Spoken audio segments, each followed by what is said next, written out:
Operation Ernest വില്ലിനോടൊപ്പം തന്നെ America രഹസ്യമായി നടപ്പിലാക്കിയ ഓപ്പറേഷൻ പ്രൈം ഫോക്കസിൽ വ്യാപകമായ തിരച്ചിലുകളും എയർ നിരീക്ഷണങ്ങളുമൊക്കെ നടത്തുകയുണ്ടായി.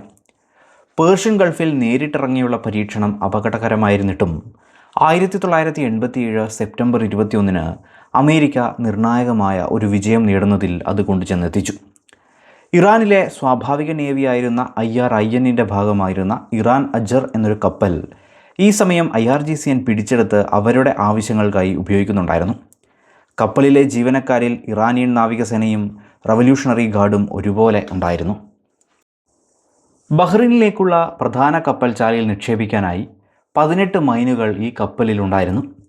അതുപോലെ കപ്പലിൻ്റെ സംശയം ജനിപ്പിക്കുന്ന രീതിയിലുള്ള ആശയവിനിമയങ്ങളും IRGCN അവരുടെ രഹസ്യാന്വേഷണ കേന്ദ്രമായി ഉപയോഗിച്ചിരുന്ന റോസ്തം ഓയിൽ പ്ലാറ്റ്ഫോമിൽ കപ്പൽ എത്തിയതുമൊക്കെ അമേരിക്കൻ മേഖലകളിൽ സംശയം ജനിപ്പിച്ചതിൻ്റെ ഭാഗമായി പേർഷ്യൻ ഗൾഫിൽ ഇറാൻ അജർ കപ്പൽ തേടി അമേരിക്കയുടെ സൈനിക നീക്കം അഥവാ നിരീക്ഷണം ഉണ്ടാവുകയാണ്.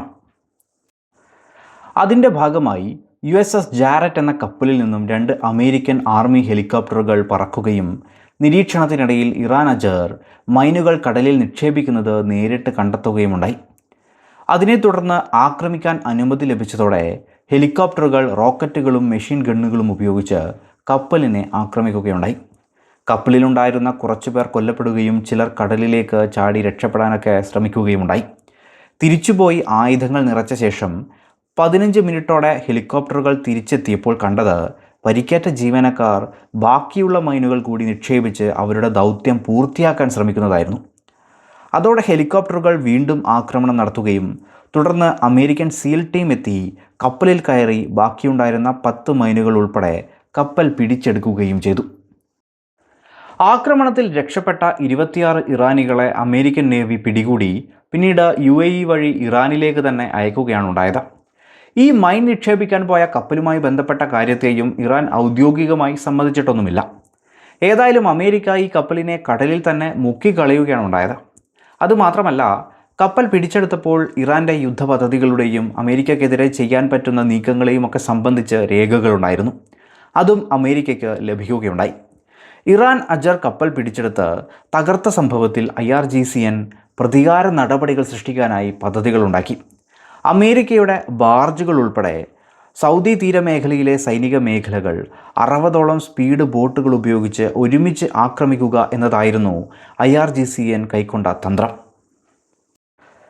ഇതിനവർ ഓപ്പറേഷൻ ഹജ്ജ് എന്ന് പേര് നൽകുകയും ചെയ്തു. എന്നാൽ അമേരിക്കൻ ഇൻ്റലിജൻസ് ഈ നീക്കം നേരത്തെ തന്നെ കണ്ടെത്തുകയും സൗദിയും അമേരിക്കയ്ക്കും അതിനാവശ്യമായ മുന്നറിയിപ്പ് നൽകുകയുണ്ടായി. എന്നാൽ ഇറാൻ ആക്രമണം നടത്താൻ തീരുമാനിച്ച 1987 ഒക്ടോബർ 3 രാത്രി കടൽ പ്രക്ഷുബ്ധമായതിനാൽ ഇറാന് ബോട്ടുകൾ അണിനിരത്തി ഒരുമിച്ച് ആക്രമണം ആരംഭിക്കാൻ സാധിച്ചില്ല. അതോടെ ദൗത്യം ഇറാന് ഉപേക്ഷിക്കേണ്ടിയും വന്നു. എന്നാൽ ഇതിൽ നിന്നും പിന്മാറാതെ തിരിച്ചടിക്കായി ഒക്ടോബർ 8 രാത്രി ഇറാൻ മറ്റൊരു നീക്കം കൂടി നടത്തി.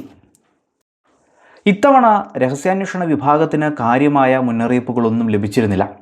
ഫാർസി ദ്വീപിനു സമീപം 3 ഇറാനിയൻ സ്പീഡ് ബോട്ടുകളെ USS ക്ലാർക്കിങ്ങിൽ നിന്ന് നിരീക്ഷണത്തിനായി പുറപ്പെട്ട ആർമി ഹെലികോപ്റ്റർ കണ്ടെത്തുകയുണ്ടായി. എന്നാൽ ഇത്തവണ ഒരു ബോട്ടിൽ നിന്ന് അമേരിക്കൻ ഹെലികോപ്റ്റർ നേരെ ഒരു മിസൈൽ തന്നെ തൊടുക്കുകയുണ്ടായി. പിന്നീട് ഇറാൻ ഫയർ ചെയ്തത് അമേരിക്കൻ നിർമ്മിതമായ സ്റ്റിങ്ങർ മിസൈൽ ആയിരുന്നു എന്നും തെളിഞ്ഞു. ഏതായാലും ആക്രമണം നടന്നതോടെ ഹെലികോപ്റ്ററുകൾ ബോട്ടുകൾക്ക് നേരെ തിരിച്ചടിക്കുകയും ഇറാൻ്റെ ആ ബോട്ടുകളെ തകർക്കുകയും ചെയ്തു. ഈ തകർക്കപ്പെട്ട ബോട്ടുകളിൽ നിന്നാണ് സ്റ്റിങ്ങർ മിസൈലുകളുടെ ഭാഗങ്ങൾ അമേരിക്കയ്ക്ക് ലഭിച്ചത്. ഈ ഏറ്റുമുട്ടലിൽ 7 ഇറാനികൾ കൊല്ലപ്പെട്ടു. ഇറാൻ്റെ കൈവശം ഇത്തരത്തിലുള്ള അമേരിക്കൻ ആയുധങ്ങൾ ഉണ്ടെന്നതിൻ്റെ ആദ്യ തെളിവ് കൂടിയായിരുന്നു ഇത്. ഈ സമയം ഏതാനും ഇറാനിയൻ കമാൻഡോകൾ സൗദി തീരത്തൊക്കെ എത്തിയിരുന്നെങ്കിലും നേരിട്ട കനത്ത തിരിച്ചടി കാരണം അവർ ദൗത്യം ഉപേക്ഷിക്കുകയാണ് ഉണ്ടായത്. എന്നാലും തിരിച്ചടിക്കുക എന്ന ആശയത്തിൽ തന്നെ ഇറാൻ തുടരുകയുണ്ടായി. അതിനായി അവർ പുതിയ മാർഗങ്ങളും തേടിക്കൊണ്ടിരുന്നു. ഇറാഖിൻ്റെ അൽഫാവ് പെനിൻസുല പിടിച്ചെടുത്തപ്പോൾ അവിടെ ഉണ്ടായിരുന്ന ഇറാഖിൻ്റെ സിൽക്ക് വോം ക്രൂയിസ് മിസൈലുകളും ഇറാൻ പിടിച്ചെടുത്തിരുന്നു. ചൈനീസ് നിർമ്മിതമായ ഈ മിസൈലുകൾക്ക് അൽഫാവിലെ വിക്ഷേപണ മേഖലയിൽ നിന്ന് തൊടുത്തുവിട്ടാൽ കുവൈത്ത് തീരത്തെ എണ്ണക്കപ്പൽ ടെർമിനൽ വരെ എത്താൻ ശേഷിയുണ്ടായിരുന്നു. IRGCയും ചൈനയുടെ കൈകളിൽ നിന്ന് സിൽക്ക് വോം മിസൈലുകൾ വാങ്ങിയിരുന്നെങ്കിലും അവർ ലോഞ്ച് സൈറ്റ്സ് ഒരുക്കാൻ ശ്രമിച്ചത് സ്ട്രെയ്റ്റ് ഓഫ് ഹോർമുസ് മേഖലകളിലായിരുന്നു. ഏതായാലും അൽഫാവ് പെനിൻസുലയിലെ വിക്ഷേപണ മേഖലയിൽ നിന്നും ഇറാൻ തിരിച്ചടി എന്നോണം ആക്രമണങ്ങൾ നടത്താൻ ആരംഭിച്ചു. ഒക്ടോബർ 15-ന് ഇറാൻ തൊടുത്തുവിട്ട മിസൈൽ കുവൈത്ത് തീരത്ത് നങ്കൂരമിട്ടിരുന്ന അമേരിക്കൻ ഉടമസ്ഥതയിലുള്ള സുങ്കാരി എന്ന ടാങ്കറിൽ പതിക്കുകയുണ്ടായി. തൊട്ടടുത്ത ദിവസം തന്നെ ഇറാൻ്റെ മറ്റൊരു സിൽക്ക് വോം മിസൈൽ ആക്രമണം അത് അമേരിക്കൻ പതാകയുണ്ടായിരുന്ന സീ ഐൽ സിറ്റി എന്ന ടാങ്കറിൽ പതിക്കുകയും വലിയ അപകടം സംഭവിക്കുകയും ചെയ്തു. ഈ ആക്രമണത്തിൽ 18 പേർക്ക് പരിക്കേറ്റു. അമേരിക്കക്കാരനായിരുന്ന കപ്പലിൻ്റെ ക്യാപ്റ്റൻ്റെ കാഴ്ചശക്തി പൂർണ്ണമായി നഷ്ടപ്പെടുന്ന അവസ്ഥയുമുണ്ടായി. അതോടെ അമേരിക്കയുടെ തിരിച്ചടിയും ഒരുങ്ങി. അങ്ങനെയാണ് ഇറാൻ നടത്തിയ ആക്രമണങ്ങൾക്ക് തിരിച്ചടി എന്നോണം 1987 ഒക്ടോബർ 19-ന് തന്നെ അമേരിക്ക ഓപ്പറേഷൻ നിംബിൾ ആർച്ചർ നടപ്പിലാക്കുന്നത്. ഇറാൻ രഹസ്യാന്വേഷണ ആവശ്യങ്ങൾക്കായി ഉപയോഗിച്ചിരുന്ന റഷാദത്ത് എണ്ണപ്പാടത്തെ പ്ലാറ്റ്ഫോമുകൾ ഉപേക്ഷിക്കാനായി ഇറാനികൾക്ക് USA 20 മിനിറ്റ് സമയം നൽകുകയുണ്ടായി. തുടർന്ന് USS Hoyle, USS ലെഫ്റ്റ്വിച്ച്, USS John young എന്നീ യുദ്ധക്കപ്പലുകൾ ചേർന്ന് തങ്ങളുടെ വമ്പൻ തോക്കുകൾ ഉപയോഗിച്ച് ഈ പ്ലാറ്റ്ഫോമുകൾക്ക് നേരെ വെടിയുതിർത്തു. പ്ലാറ്റ്ഫോമുകൾ എന്നത് ഇരുമ്പ് ചട്ടക്കൂടുകളായതിനാൽ അവ വെടിയുതിർക്കലിൽ തകർന്നില്ല. പിന്നീട് അമേരിക്കൻ സീൽ ടീം പ്ലാറ്റ്ഫോമിൽ കയറി പ്രധാനപ്പെട്ട രേഖകളൊക്കെ പിടിച്ചെടുത്തതിന് ശേഷം സ്ഫോടക വസ്തുക്കൾ വെച്ച് ആ മേഖല തകർക്കുകയാണ് ഉണ്ടായത്. ഹെലിപാഡുകൾ നിറഞ്ഞ ഈ മേഖല ഹെലികോപ്റ്ററുകൾ ഉപയോഗിച്ച് കപ്പലുകളെ ആക്രമിക്കാൻ ഇറാൻ ഉപയോഗിച്ചിരുന്നവയായിരുന്നു. ഇറാൻ അജർ പിടിച്ചെടുത്തതിനും ഓപ്പറേഷൻ നിംബിൾ ആർച്ചറിനും ശേഷം പേർഷ്യൻ മേഖല കലുഷിതമായി തന്നെ തുടർന്നെങ്കിലും അമേരിക്കയും ഇറാനും നേരിട്ട് വെടിയുതിർക്കുന്നതിന് ഒരു താൽക്കാലിക വിരാമമുണ്ടായി. എന്നാൽ ഇറാനും ഇറാഖും തമ്മിൽ നടക്കുന്ന കരയുദ്ധം ഒരു ചോരപ്പുഴയായി തന്നെ തുടർന്നു. കരയുദ്ധം വലിയ മാറ്റങ്ങൾ സൃഷ്ടിക്കാതെ ഫ്രണ്ട് ലൈനുകളിൽ സ്തംഭനാവസ്ഥ സൃഷ്ടിച്ചപ്പോൾ ഇരുപക്ഷവും ജനവാസ കേന്ദ്രങ്ങളിലേക്കടക്കം സ്കഡ് മിസൈലുകൾ വ്യാപകമായി ഉപയോഗിച്ച് നഗരമേഖലകളൊക്കെ തകർക്കുന്നത് സ്ഥിരമായി. 1988 മാർച്ച് 18-ന് ഇറാഖ് ഇറാൻ്റെ തന്ത്രപ്രധാനമായ ഖാർഗ് ഐലൻഡിന് നേരെ വലിയൊരു ആക്രമണം നടത്തുകയും ഇറാൻ്റെ 2 സൂപ്പർ ടാങ്കറുകൾ തകർക്കുകയും ചെയ്തു. ഇറാൻ്റെ F-14 വിമാനങ്ങളുടെ തിരിച്ചടിയിൽ ഇറാഖിൻ്റെ 3 ബോംബർ വിമാനങ്ങളെ വെടിവെച്ചിടുകയുമുണ്ടായി. പേർഷ്യൻ ഗൾഫിൽ ഇറാൻ മറ്റ് രാജ്യങ്ങളുടെ കപ്പലുകളെയും മറ്റും ആക്രമിക്കുന്ന കാര്യം പറയുകയുണ്ടായല്ലോ.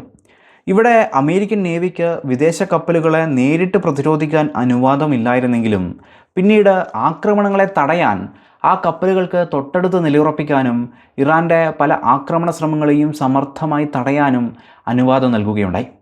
ഇതിൽ USS സാമുവൽ ബി റോബർട്ട്സ് എന്ന ഫ്രിഗേറ്റ് ഇറാൻ്റെ കുപ്രസിദ്ധമായ സബലാൻ എന്ന കപ്പലിനെ നിരന്തരം പ്രതിരോധിക്കുകയും പല ആക്രമണ ശ്രമങ്ങളെയും തടയുകയും ചെയ്തു. ആ കാലത്ത് പേർഷ്യൻ ഗൾഫിൽ സബലാൻ എന്ന കപ്പൽ സ്വാഭാവിക കപ്പലുകളെ അപേക്ഷിച്ച് പേടി സ്വപ്നമായിരുന്നു എന്ന് പറയാം. ഇറാൻ ഇറാഖ് യുദ്ധകാലത്ത് ആയുധങ്ങളൊന്നുമില്ലാത്ത സാധാരണ കപ്പലുകൾക്ക് നേരെ പോലും ഒരു മുന്നറിയിപ്പുമില്ലാതെ വെടിവെക്കുന്ന രീതി പിന്തുടർന്നിരുന്ന ഒരു കപ്പലായിരുന്നു സബലാൻ എന്നത്. പലപ്പോഴും മർച്ചൻ്റ് ഷിപ്പുകളിലേക്ക് പരിശോധന എന്ന പേരിൽ കയറിയതിന് ശേഷം എല്ലാം കഴിഞ്ഞ് ആളുകളുള്ള ബ്രിഡ്ജിലേക്ക് തന്നെ വെടിയുതിർക്കുന്നതും സ്ഥിരമായിരുന്നു. അതുകൊണ്ട് തന്നെ സബലാൻ എന്ന കപ്പലും അതിൻ്റെ ക്യാപ്റ്റനും പേർഷ്യൻ ഗൾഫ് മേഖലയിൽ കുപ്രസിദ്ധി ആർജിച്ചിരുന്നു. അതുകൊണ്ട് തന്നെ സബലാനെ നേരിടാനായി നേരിട്ടിറങ്ങിയ സാമുവൽ റോബർട്ട്സിൻ്റെ സാന്നിധ്യം മൂലം നിഷ്പക്ഷ കപ്പലുകളിലെ ഒട്ടനവധി നാവികരുടെ ജീവൻ രക്ഷിച്ചു എന്ന് പറയാം. ആക്രമണ മേഖലയിൽ എപ്പോഴും മികച്ചു നിന്നതും സാമുവൽ ബി റോബർട്ട്സ് തന്നെയായിരുന്നു. അതിൻ്റെ ക്യാപ്റ്റനായിരുന്ന പോൾ എക്സ്റനിൻ്റെ ധീരമായ നീക്കങ്ങളും ഇതിന് ബലമേകി. ഏതായാലും അധികം വൈകാതെ USS സാമുവൽ ബി റോബർട്ട്സിന് നേരെ ഒരു മൈൻ ആക്രമണമുണ്ടായി. ഇത് ഈ കപ്പലിനെ തന്നെ ലക്ഷ്യം വെച്ച് ചെയ്തതാണോ എന്നതിൽ കൃത്യതയില്ല. ഇറാൻ്റെ നീക്കങ്ങളെ പലകുറി തകർത്തത് കൊണ്ട് തന്നെ അതിനും സാധ്യതയുണ്ട്. ഓപ്പറേഷൻ ഏണസ്റ്റ് വില്ലിൻ്റെ ആദ്യ എസ്കോട്ട് യാത്രയിലെ അപകടത്തിനപ്പുറം ഒരു അപകടവും ഉണ്ടായിട്ടുമില്ല. 1988 ഏപ്രിൽ 13 രാത്രിയിൽ IRINൻ്റെ ഭാഗമായിരുന്ന ചരക് എന്ന കപ്പൽ USS റോബർട്ട് സഞ്ചരിക്കാനിരുന്ന വഴിയിൽ 12 മൈനുകൾ വിതറുകയുണ്ടായി. ഏപ്രിൽ 14 വൈകുന്നേരം റോബർട്ട്സിൻ്റെ യാത്രയിൽ ഏതാണ്ട് 4:40 കപ്പലിലെ കാവൽക്കാർ കടലിൽ മൈനുകൾ കണ്ടെത്തുകയും അതോടെ കമാൻഡർ റിൻ ഉടൻ തന്നെ കപ്പൽ നിർത്താൻ ഉത്തരവിടുകയും ചെയ്തു. ബ്രിഡ്ജിലെത്തിയ റിൻ പരിശോധനകൾക്കപ്പുറം അവ മൈനുകൾ തന്നെയെന്ന് സ്ഥിരീകരിച്ചു. അപകടം മണത്ത അദ്ദേഹം അടിയന്തര അപായ സൈറണൊന്നും മുഴക്കാതെ എല്ലാവരോടും കപ്പലിൻ്റെ മുകൾ തട്ടിലേക്ക് വരാൻ നിർദ്ദേശിച്ചു. ഇത് പിന്നീട് മിക്കവരുടെയും ജീവൻ രക്ഷിച്ച ഒരു നടപടി കൂടിയായിരുന്നു. ഏതായാലും മൈൻഫീൽഡിൽ നിന്ന് പുറത്തു കടക്കാനായി വന്ന വഴിയിലൂടെ തന്നെ കപ്പൽ പതിയെ പിന്നോട്ടെടുത്ത് രക്ഷപ്പെടാൻ അദ്ദേഹം ശ്രമിച്ചെങ്കിലും അത് വിജയിച്ചില്ല. പിന്നോട്ടെടുക്കുന്നതിനിടയിൽ കപ്പൽ ഒരു മൈനിൽ തട്ടി വൻ സ്ഫോടനം തന്നെ സൃഷ്ടിക്കപ്പെട്ടു. സ്ഫോടനത്തിൽ കപ്പലിൻ്റെ പ്രധാന ഭാഗം തന്നെ തകരുകയും പലയിടത്തും വെള്ളം ഇരച്ചു കയറുകയും ചെയ്തു. അത് വേഗം 2000 ടണ്ണോളം കടൽ വെള്ളമാണത്രേ കപ്പലിലേക്ക് കയറിയത്. 2 ഭാഗങ്ങൾ പൂർണ്ണമായി മുങ്ങി. അത് 3 ഭാഗങ്ങളായി ഉയർന്നിരുന്നെങ്കിൽ കപ്പൽ അവിടെ വച്ച് തന്നെ മുങ്ങിയേനെ എന്നാണ് റിപ്പോർട്ടുകൾ. തീപിടുത്തമുണ്ടാവുകയും എൻജിൻ റൂമിൽ 3 ഡീസൽ ജനറേറ്ററുകൾ തകരുകയുമുണ്ടായി. വെള്ളം കയറി മിനിറ്റുകളോളം കപ്പലിലെ വൈദ്യുതി ബന്ധം തന്നെ നിലയ്ക്കുകയും ചെയ്തു. എന്നാൽ മൈക്ക് ടില്ലി എന്ന നാവികൻ സാഹസികമായി തന്നെ 4ാമത്തെ ജനറേറ്റർ പ്രവർത്തിപ്പിച്ചു. അതോടെ അതുപയോഗിച്ച് പമ്പുകൾ പ്രവർത്തിപ്പിക്കാനും തീ അണയ്ക്കാനും സാധിച്ചു. 5 മണിക്കൂറോളം പോരാടിയിട്ടാണ്, അതായത് രാത്രി 9 മണിയോടെയൊക്കെയാണ് USS റോബർട്ട്സിലെ തീ അണയ്ക്കാൻ സാധിച്ചത്. സമീപത്തുണ്ടായിരുന്ന USS സാൻ ജോസ് എന്ന കപ്പലിലെ ഹെലികോപ്റ്ററുകൾ ആ കപ്പലിലുണ്ടായിരുന്ന അഗ്നിശമന എഞ്ചിനീയറിംഗ് സാമഗ്രികളൊക്കെ നൽകി സഹായിക്കുകയും ചെയ്തു. കാര്യമായി പൊള്ളലേറ്റ നാവികരെ സാൻ ജോസിലേക്ക് മാറ്റുകയുമുണ്ടായി. കപ്പൽ മുങ്ങുമെന്ന നിലയിലും നാവികർ അതിനെ സംരക്ഷിക്കാൻ ശ്രമിച്ചുകൊണ്ടിരുന്നു. ഇതിനിടയിൽ സബലാൻ കപ്പൽ തന്നെ ഈ മേഖലകളിലേക്ക് എത്തുകയുണ്ടായി. റോബർട്ട്സിന് കാര്യമായ കേടുപാടുകൾ സംഭവിച്ചെങ്കിലും അതിൻ്റെ പോരാട്ട ശേഷി ആ സമയവും നഷ്ടപ്പെട്ടിരുന്നില്ല. സബലാൻ വരുന്നത് കണ്ടതോടെ കമാൻഡർ റിൻ മിസൈലുകൾ തൊടുക്കാൻ തയ്യാറായി നിൽക്കാൻ ഉത്തരവിടുകയുണ്ടായി.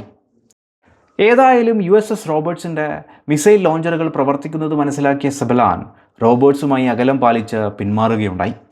രാത്രി 9:05 കപ്പലിലെ തീ പൂർണ്ണമായും അണച്ചു. കപ്പൽ ഏതാണ്ട് തകർന്നെങ്കിലും കപ്പലിലെ പോരാളികളായ സൈനികരുടെ അസാമാന്യമായ പരിശ്രമം കാരണം അത് മുങ്ങിപ്പോകാതെ സംരക്ഷിക്കാൻ കഴിഞ്ഞു. പിന്നീട് മൈറ്റി സെർവൻ 2 എന്ന ഹെവി ലിഫ്റ്റ് ഷിപ്പ് ഉപയോഗിച്ച് USS സാമുവൽ ബി റോബർട്ട്സിനെ 1988 ഒക്ടോബറോടെ തിരികെ അമേരിക്കയിൽ എത്തിക്കുകയുണ്ടായി.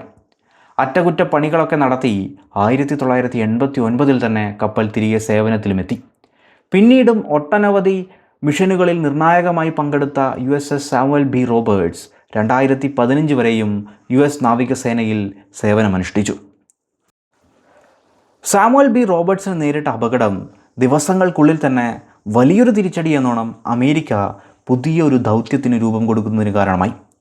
2ാം ലോക മഹായുദ്ധത്തിന് ശേഷം നടന്ന ഏറ്റവും വലിയൊരു US നാവിക ദൗത്യം കൂടിയായിരുന്നു അത്. USS സാമുവൽ ബി റോബർട്ട്സിന് നേരെ ആക്രമണം നടന്ന് 4 ദിവസങ്ങൾക്കുള്ളിൽ ഇറാനെതിരെ അമേരിക്ക ഓപ്പറേഷൻ പ്രേയിങ് മാൻറ്റിസ് നടപ്പിലാക്കുകയുണ്ടായി.